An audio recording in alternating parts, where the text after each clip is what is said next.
Fear had a sound. It wasn't screaming. It wasn't panic. It was silence. Hundreds of students filled the largest lecture hall at the Galactic Exploration Academy, yet barely anyone spoke above a whisper. Conversations died the moment they started. Nervous glances bounced across the room. Claws tapped against desks. Antennae twitched. Several students stared at their tablets as if hoping the rumors circulating through the campus would somehow disappear. They wouldn't. Every student in the hall knew why they had been summoned. The academy only gathered entire exploration classes together for one reason: mission assignments. Normally, that announcement was exciting. Exploration meant prestige. Discovery meant advancement. Successful missions opened doors to military commands, scientific leadership positions, and diplomatic careers. Not today. Today, everyone was afraid. The Galactic Exploration Academy trained the best survival specialists in known space. Its graduates crossed hostile environments, mapped unexplored territories, and established first contact with emerging civilizations. Competition was fierce because failure was expensive. Students were ranked according to adaptability, resilience, and environmental survival scores. Those who excelled became legends. Those who didn't often disappeared into obscurity. The hall lights dimmed. Instantly, every conversation stopped. The instructor entered without ceremony. Commander Vayer had spent 4 decades leading exploration teams into dangerous regions of the galaxy. His scarred exoskeleton carried proof of encounters most students only studied in textbooks. He placed a data crystal onto the central podium. A massive hologram appeared above the audience. An unfamiliar planet rotated slowly in the air. The room became even quieter. "No introductions today," Vayer said. "We'll proceed directly to your assignment." Several students visibly stiffened. The hologram expanded. Cloud systems swirled across enormous continents. Mountain ranges stretched thousands of kilometers. Storm activity flashed continuously along the equatorial zones. A warning symbol appeared. Then another. Then another. The growing list made several students uneasy. Vayer folded his arms. 3 months ago, long-range probes discovered this world beyond the Orion Transit Corridor. Initial surveys suggested a standard colonization candidate. Nobody liked the pause that followed. Those surveys were wrong.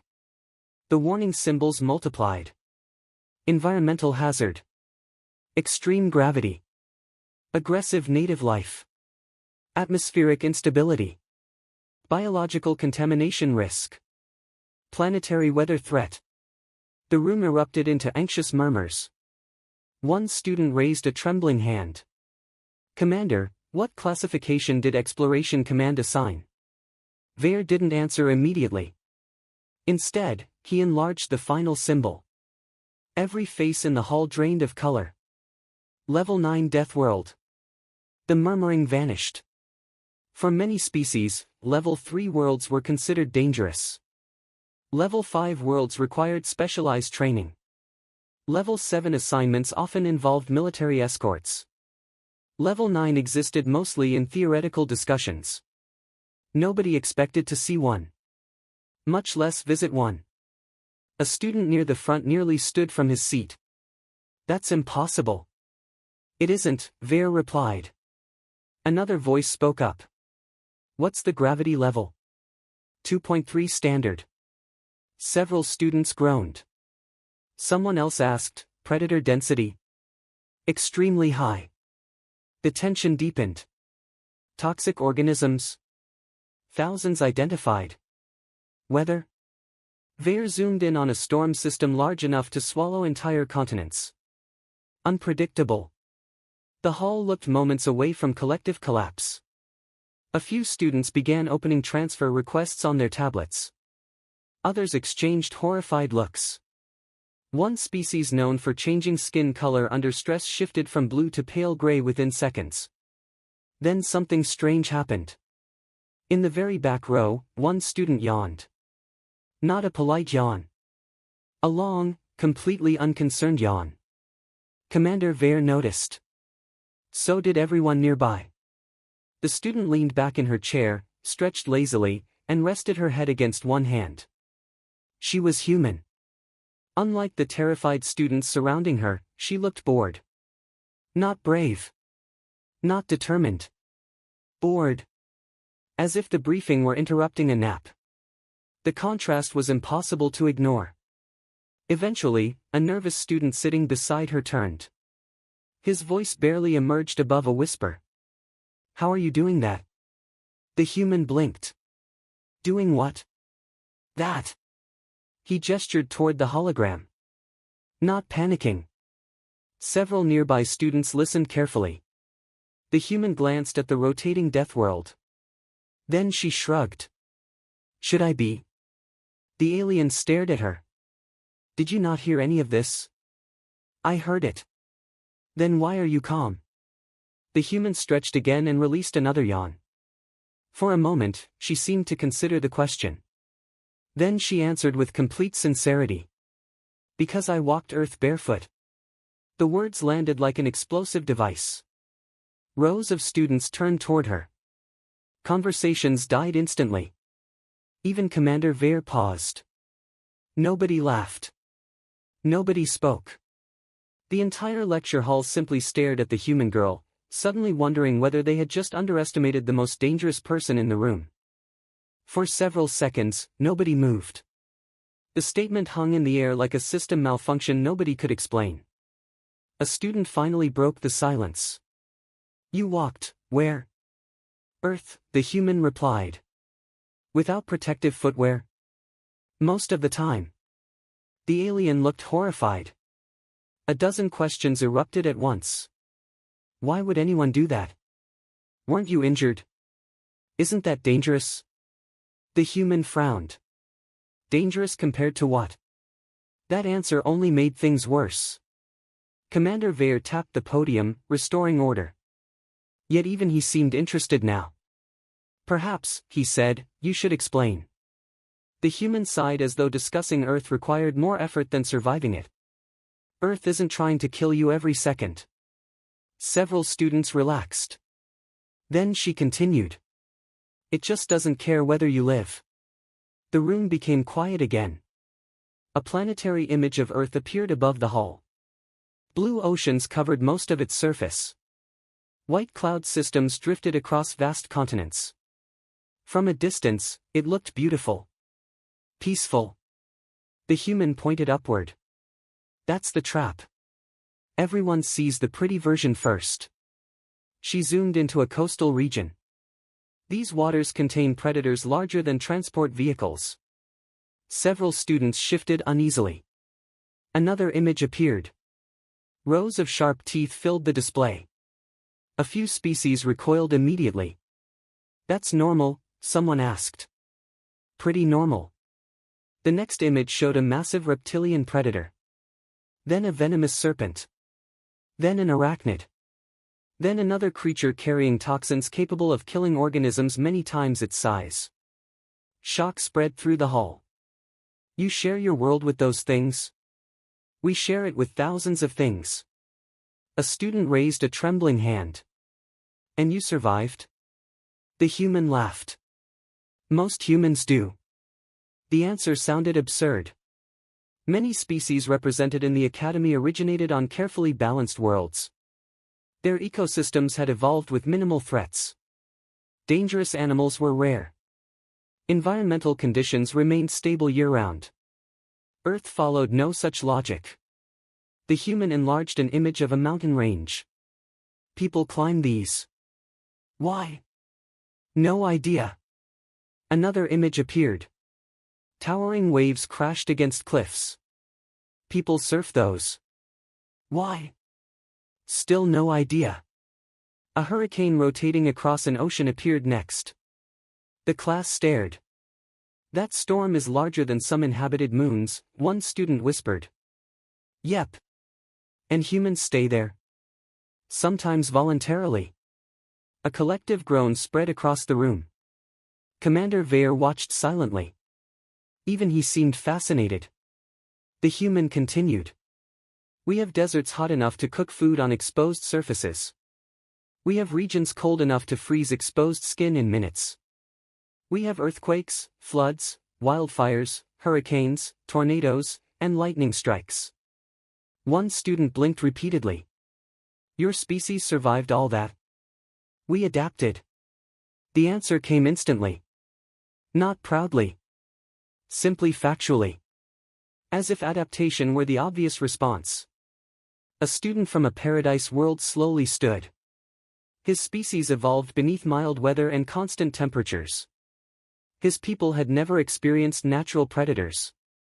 On my world, he said carefully, children play in safety zones until adulthood. The human nodded. Sounds nice. He hesitated. What do human children do? Several students leaned forward. The answer couldn't possibly help humanity's case. We climb things we're told not to climb. A few laughs escaped. The human continued. We fall out of trees. More laughter. We ride bicycles downhill too fast. Now even Commander Vare looked amused. We camp in forests. Hike through mountains. Explore caves. Swim in oceans. The students exchanged stunned looks. Your parents allowed this? Usually after telling us to be careful. Did that work? Not particularly. The room erupted with genuine laughter. For the first time since the briefing began, the tension eased. Yet the realization settling over the class was far more important. Humanity wasn't fearless. Humanity simply grew up differently. Their species learned caution through experience instead of avoidance. Where others saw impossible environments, humans saw problems to solve. Where others expected protection, humans expected uncertainty. The difference suddenly explained countless stories circulating throughout the galaxy. Stories about humans surviving crashes, adapting to hostile colonies, enduring impossible conditions, and somehow returning with jokes about the experience. Commander Vare folded his arms. I reviewed your species' exploration records before this semester. The human looked up. Okay. Human teams consistently outperform statistical projections on hazardous worlds. Several students nodded. They had seen those reports. Until now, they hadn't understood them. Vare's gaze sharpened. Perhaps we've been measuring the wrong variable. The room waited. He pointed toward the Deathworld hologram still rotating above them. Perhaps survival begins long before the mission itself. The human smiled faintly. Before she could answer, Vare made his announcement. Assignment confirmed. Initial landing team departs in 72 hours. A wave of dread swept through the hull. Then the commander looked directly at the human. And since you're apparently familiar with impossible environments, you'll be leading Team 3. The entire class turned toward her. This time, nobody questioned whether she was qualified. The only question left was whether the Deathworld was ready for a human who considered Earth normal. 72 hours later, fear became reality. The shuttle pierced dense cloud layers and descended toward the planet's surface. Turbulence rattled the cabin hard enough to make several students grip their restraints. Warning indicators flashed repeatedly across the displays. Atmospheric instability detected. Magnetic interference detected. Navigation fluctuations detected. Nobody liked seeing 3 warnings before landing. The human sat near the front, studying terrain data scrolling across her tablet. Everyone else was watching the windows. The world below looked hostile from every angle. Jagged mountain chains split the landscape into fractured regions. Dark forests stretched beyond the horizon. Massive storm cells crawled across entire continents. One student swallowed nervously. People actually volunteer for exploration? No, another replied. They volunteer for safe exploration. The shuttle touched down with a heavy impact. The moment the ramp opened, reality hit. Gravity. Every student felt it immediately. Bodies became heavier. Movements slowed. Breathing required more effort. Several aliens stumbled before taking 3 steps. One nearly fell face first onto the rocky ground. The human stepped outside and stretched. Not too bad. A chorus of disbelief followed. Not too bad. It feels like I'm carrying another person. How are you standing normally? She shrugged. Leg day. Nobody knew what that meant. The team began moving toward their survey zone. Within minutes, additional problems appeared. The terrain was uneven and brutal. Sharp stone formations covered the landscape. Deep fissures cut through the ground without warning. Sensors malfunctioned every few hundred meters due to unusual magnetic activity. Communication signals weakened. Environmental readings fluctuated unpredictably. The students became increasingly frustrated. Every task took twice as long as expected. One member of the team collapsed onto a boulder. I need a break. Another nodded immediately. Same. The human looked toward the darkening horizon. Cloud formations were changing. Fast. We don't have time. Several students groaned. We've been walking for 20 minutes. Exactly. Nobody understood. She pointed toward the sky. That weather system is moving. The group looked upward. At first they saw nothing unusual. Then they noticed it. Cloud layers were rotating. Not slowly. Rapidly. The human's expression sharpened. We need shelter before it reaches us. One student checked his scanner. The forecast says 7 hours. The human glanced at the clouds again. Your scanner is wrong. An hour later everyone discovered she was correct. Powerful winds swept across the landscape. Dust and debris filled the air. Visibility dropped dramatically. The students rushed into a rocky canyon while securing equipment. The storm struck moments afterward. Silence followed. Nobody wanted to admit what had happened. A first-year academy student had predicted the weather better than advanced instruments. One team member finally asked the obvious question. How? The human tightened a shelter anchor. Cloud movement. That's it? That's enough. The answer sounded ridiculously simple. Yet it had worked. Hours later the storm passed. The team resumed their mission. This time they followed her suggestions without argument. The atmosphere changed. Students who initially doubted her now paid attention whenever she spoke. Small mistakes decreased. Progress accelerated. Confidence slowly returned. Then everything stopped. Movement appeared along a nearby ridgeline. Large movement. Very large. The ground vibrated faintly. Every head turned. A creature emerged from the shadows. Several students froze instantly. The animal stood nearly 4 meters tall at the shoulder. Muscles shifted beneath armored hide.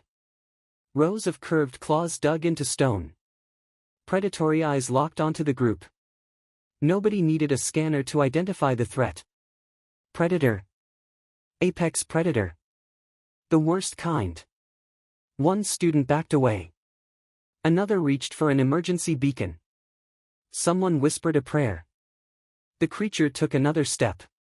Then another. Its attention remained fixed on the team. Heart rate spiked. Fear returned with full force. Don't move, one student whispered. Run, another argued. Call extraction. Activate deterrence. Suggestions erupted from every direction. None sounded convincing. The animal released a deep growl that echoed through the canyon. Several students nearly panicked. The human remained silent. She studied the creature carefully. Its posture. Its movements. Its eyes. Its breathing. Something clicked. Without warning, she handed her equipment to the nearest student. What are you doing? He asked. She didn't answer. Instead, she stepped away from the group. Every student stared in disbelief. The predator noticed immediately. Its focus shifted entirely toward her. A wave of panic swept through the team. Are you insane? Get back here. Human, stop. The creature lowered its head. The human kept walking. One deliberate step after another.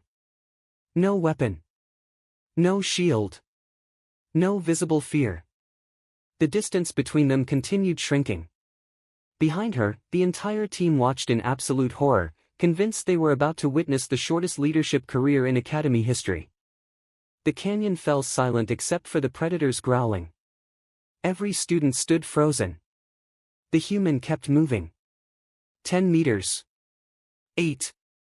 6. Close enough now for everyone to see details hidden beneath the creature's terrifying appearance. The massive animal wasn't preparing to charge. It wasn't stalking prey. Its weight shifted differently. Its movements lacked commitment. The human noticed immediately.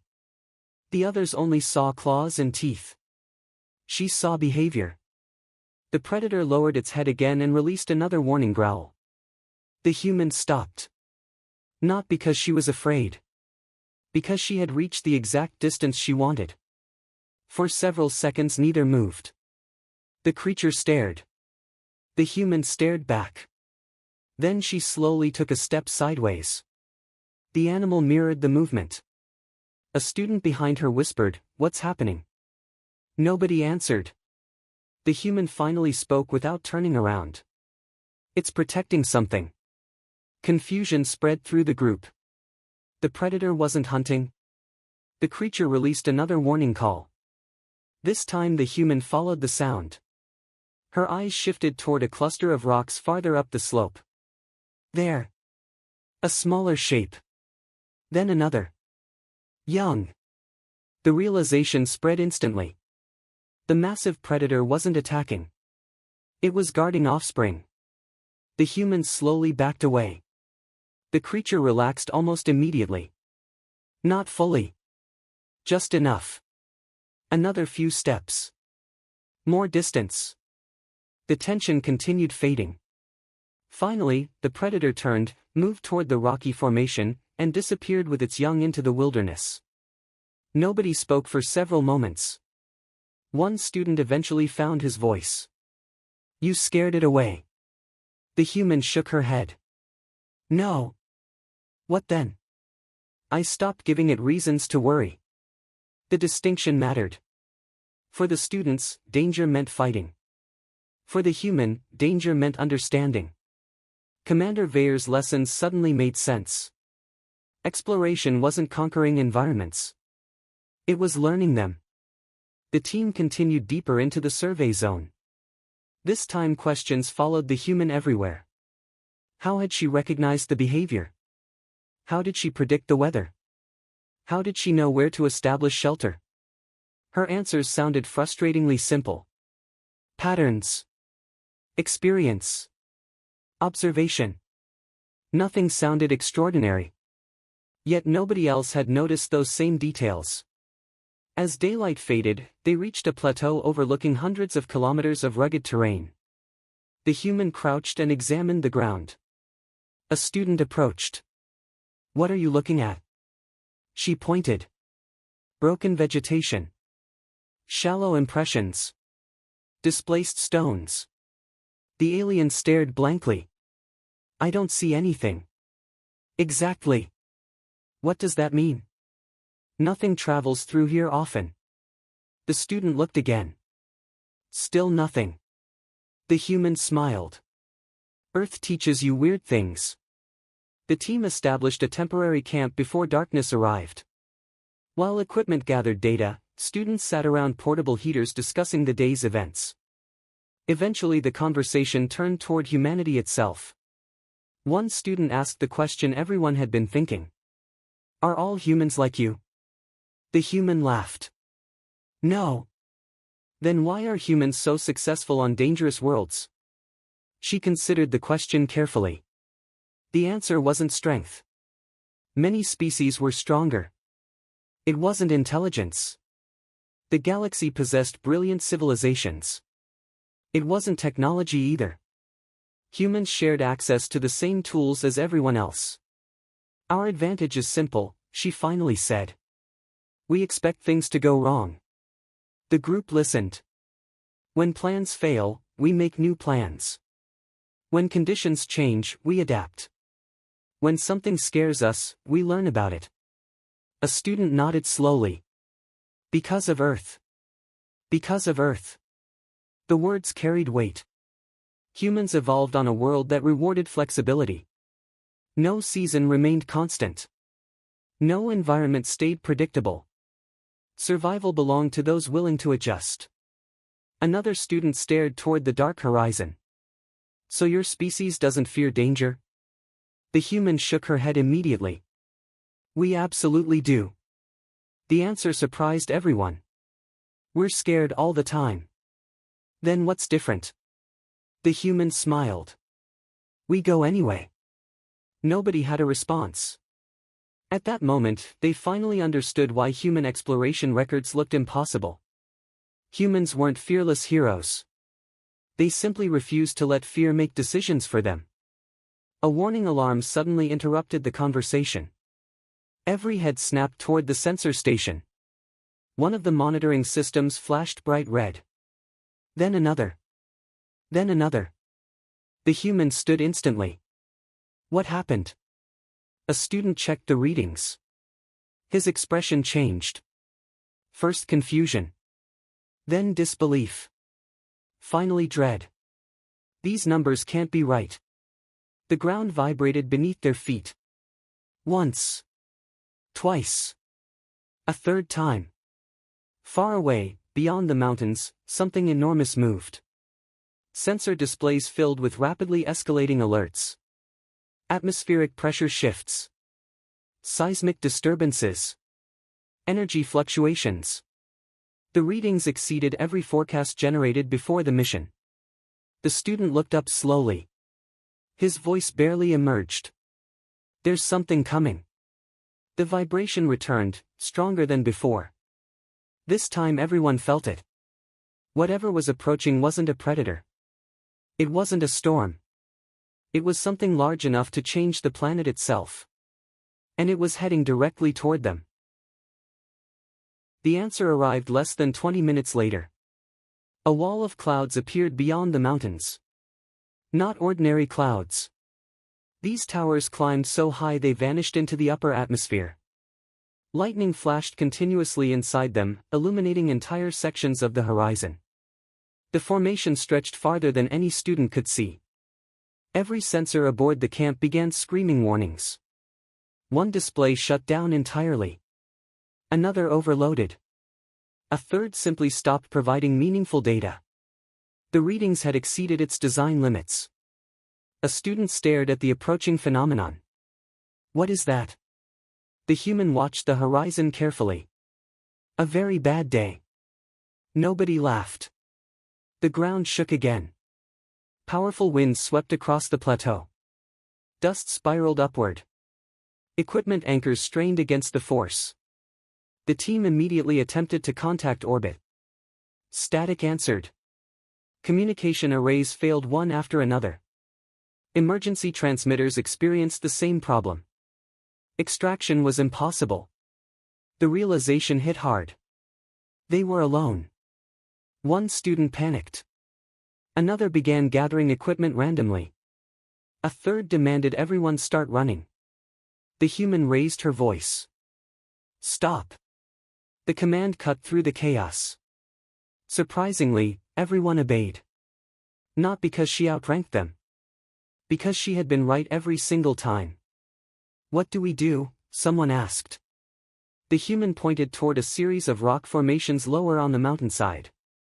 We move there. Will it protect us? No.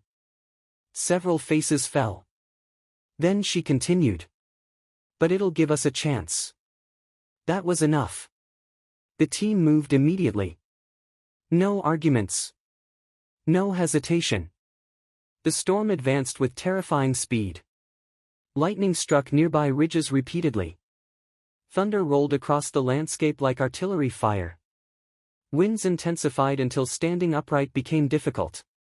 The group reached the rock formations moments before conditions became catastrophic. The human quickly organized everyone.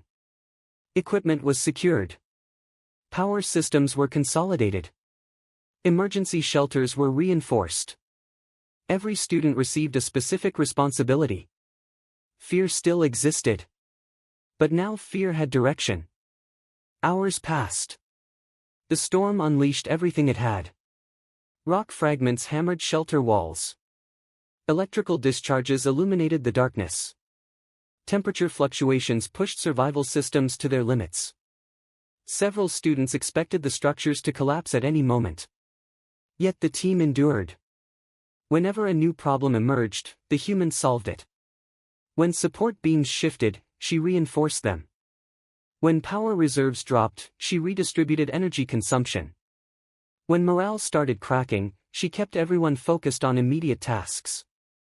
One problem at a time. One solution at a time. The approach spread through the group. Instead of worrying about survival tomorrow, they concentrated on surviving the next minute. Then the next. Then the one after that. Slowly, impossible odds became manageable. At the height of the storm, a student finally understood. You knew how to do this. The human tightened another support brace. No. The student blinked. What? I've never seen this storm before. Then how are you handling it? The human smiled. Same way humans handle everything. The answer came while thunder shook the mountain. We figure it out. The simplicity of those words struck harder than any academy lecture. That was humanity's secret. Not superior strength. Not extraordinary intelligence. Not fearlessness. Persistence. The refusal to surrender when certainty disappeared. Hours later the storm began weakening. The winds gradually eased. Lightning strikes became less frequent. The ground stopped trembling. By dawn, silence returned. The team emerged from the shelter. The landscape had changed completely. Entire hillsides had been reshaped. Rock formations vanished. New canyons scarred the terrain. Yet every student stood alive. A transmission signal suddenly appeared. Then another. Orbital communication had returned. Rescue vessels arrived shortly afterward. As the shuttle lifted away from the planet, students looked down through the windows. The Deathworld no longer seemed terrifying. It seemed understandable. Dangerous, certainly. But not unbeatable. Weeks later, the mission became required study material throughout the academy. Recordings of the expedition circulated through classrooms. Survival instructors referenced the team's decisions. Students debated the lessons learned. The most discussed topic wasn't the storm. It wasn't the predator. It wasn't even the Deathworld itself. It was the human. One day, during a mission review, Commander Vare addressed the surviving team. You all performed exceptionally. The students accepted the praise. Then he looked toward the human. There is one thing I still don't understand. She raised an eyebrow. What? The commander gestured toward the mission report. The predator. The storm. The gravity. The uncertainty. He paused. How did you stay so calm? The room waited for her answer. The human leaned back in her chair. A familiar smile appeared. The same smile that had confused everyone during the first briefing. Then she shrugged. Compared to Earth? She let the question hang for a moment. That was basically a relaxing field trip. For the first time, nobody laughed. Because now they understood exactly what she meant.